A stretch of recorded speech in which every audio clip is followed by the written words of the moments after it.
جے کے معارف دیکھنے والوں کو میرا سلام۔ دوستو، اب جموں میں مسجدیں بھی چوروں کے ہاتھوں محفوظ نہیں ہیں۔ بٹھنڈی میں ایک مسجد کے اندر چوری ہوتی ہے، اور وہ بھی چوری کوئی رات کو نہیں، دن دہاڑے ہوتی ہے، دن میں چوری کی جاتی ہے، لیکن کسی کو کانوں کان خبر نہیں ہوتی۔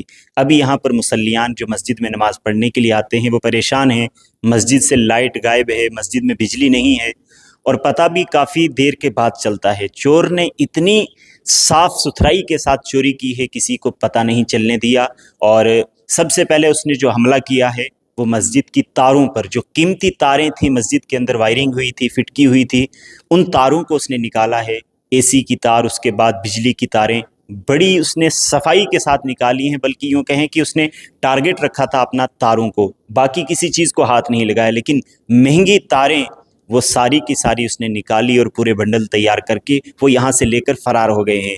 اب دیکھیں کیا کہا جا سکتا ہے، پہلے لوگوں کے گھروں میں چوریاں ہوتی تھی، سڑکوں میں چوریاں ہونے لگیں، اور اب اللہ کا گھر مسجدیں بھی محفوظ نہیں ہیں۔ مسجد میں تو بندہ توبہ کرنے کے لیے آتا ہے، چور بھی یہاں آ کر توبہ کرتا ہے، لیکن یہ کیسے چور ہیں کہ ان کو خدا کا خوف بھی نہیں ہے، اللہ کے گھر میں آتے ہیں اور یہاں آ کر بڑی بے شرمی کے ساتھ مسجد کی تاریں نکال کر لے جاتے ہیں، اور انہیں کسی چیز کا ڈر نہیں، کوئی خوف نہیں ہے، ان کو کسی کی پرواہ نہیں ہے۔ لیکن یہ حیران کرنے والا واقعہ ہے کہ مسجد سے چوری ہو گئی ہے، اب مسجد والے کیا کریں گے؟ مسجدوں والوں کو بھی اب اس بارے میں سوچنا چاہیے کہ کس طریقے سے وہ مسجد کے اثاثوں کو اور مسجد کی قیمتی چیزوں کو محفوظ رکھ سکتے ہیں اور بچا سکتے ہیں۔ فی الحال مسجد کی انتظامیہ، دیگر لوگ ہمارے ساتھ موجود ہیں، ان سے جاننے کی کوشش کریں گے کیا کیا نقصان ہوا ہے مسجد کا۔ جی، سب سے پہلے آپ بتائیں کہ کیا کچھ نقصان ہوا ہے مسجد کا؟ اصل میں کل صبح جب ہم یہاں نماز کے لیے آئے جی تو یہ لائٹ جل رہی تھی، ٹھیک ہے تو میں تقریباً 7:30 بجے تک یہیں تھا۔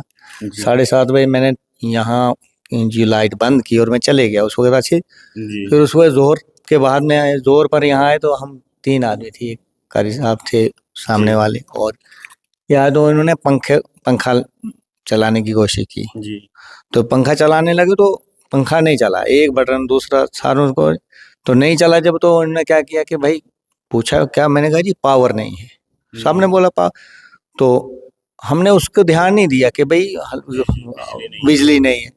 اتنے میں وہ تھوڑی دیر کے بعد ہم نماز پڑھی تو ہم چلے گئے، عصر کے ٹائم آئے تو پھر ہم نے وہی ٹرائی کی تو پھر بھی نہیں چل۔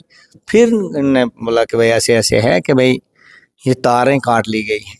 پھر تو اس کے بعد چیکنگ کی تو ساری باہر سے ادھر سے جتنی تاریں قیمتی ساری تاریں اٹھا لی گئی تھی، اچھا تو بجلی ساری کی ساری بند ہو گئی تھی۔ جی جی، تو یہ تاریں کتنی قیمتی تھیں اور کتنی لاگت میں آئی تھی، ان سے جاننے کی کوشش کریں گے کون کون سی تاریں تھیں، جی بتائیں۔ ابھی الحمدللہ شاید تقریباً 15 سے 20 دن پہلے ہم نے یہ فٹنگ کروائی تھی، تو جو تاریں ہیں 6 mm 2.5 mm اور 4 mm کی تاریں، یہ اے سی کی فٹنگ، باقی جو مین فٹنگ ہے وہ ساری کھول لی گئی ہے۔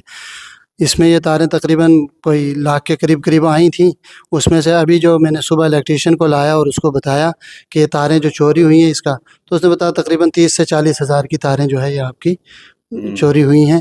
اور یہ مین جتنی تاریں تھے وہ جو سوئچ وغیرہ ہیں وہ وہی لٹکے ہوئے ہیں، لیکن مین تاریں سب غائب کر دی ہیں۔ تو ناظرین، یہ وہی مسجد ہے، مسجد الحیات، جو بٹھنڈی فرقان آباد ہے۔ میں نے بھی کئی بار اس پر ویڈیو بنائی اور اس کی اپیل کے لیے آپ لوگوں سے گزارش کی، لیکن دیکھیں جس کے لیے اتنی محنت کی گئی، ایک ایک روپیہ جمع کر کے، اور اس کے بعد مسجد کو تیار کیا گیا، یہاں پر سارے انتظامات کیے گئے، پھر اس کے بعد چوروں کا یہاں پر ڈاکہ پڑتا ہے اور وہ دن دہاڑے یہاں پر چوری کر کے مسجد کا نقصان کر جاتے ہیں۔ کتنی افسوس کی بات ہے۔